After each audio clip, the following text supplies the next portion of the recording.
Image copyright Getty Images Image caption The Pentagon spends tens of billions of dollars on healthcare for active and retired service personnel amid the fallout from U.S. President Donald Trump's announcement on Twitter that transgender people will not be able to serve in the U.S. military. One statistic has been frequently raised to draw attention to the comparatively small estimated costs of transgender healthcare.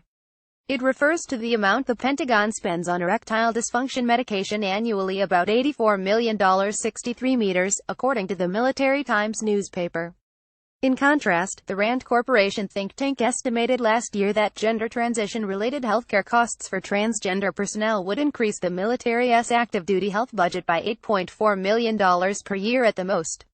But why does the U.S. Defense Department spend so much on erectile dysfunction drugs?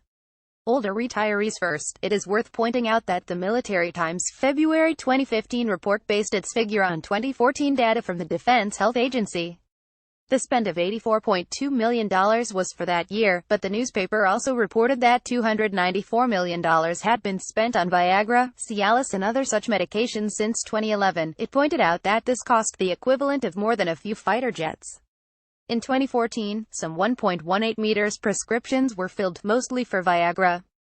But who were they for? The answer goes some way in explaining the massive spend.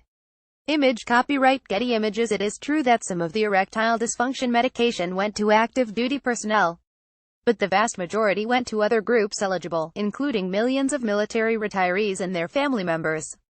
In fact, around 10 million people in total are estimated to be covered by the Pentagon's healthcare system, which cost $52 billion in 2012. It is well known that erectile dysfunction is more common among older men, which would explain a hefty bill for retired service members.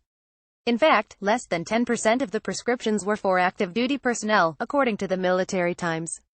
Still, erectile dysfunction among those currently serving in the U.S. military has been increasing since the wars in Iraq and Afghanistan began.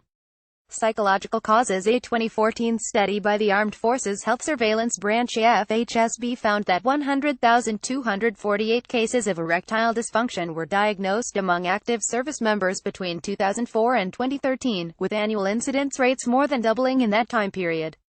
Nearly half of all the cases were due to psychological causes, according to the study. Media playback is unsupported on your device. Media caption Riley Dosh wanted to defend her country and the rights of those who disagree with her. A study published in the Journal of Sexual Medicine in 2015 found that male veterans with post-traumatic stress disorder (PTSD) were significantly more likely than their civilian counterparts to report erectile dysfunction or other sexual problems, according to the U.S. Department of Veterans Affairs.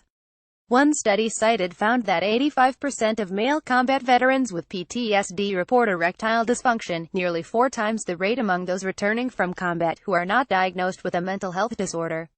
In 2008, the Rand Corporation reported that 1 in 5 U.S. veterans of the wars in Iraq and Afghanistan were suffering from PTSD or major depression. However, a key statistic buried in the AFHSB study of active duty personnel between 2004 and 2013 suggests one should be cautious of reading too much into the links between America's recent wars, PTSD and erectile dysfunction in relation to the military's massive spend on Viagra. Personnel who had never been deployed were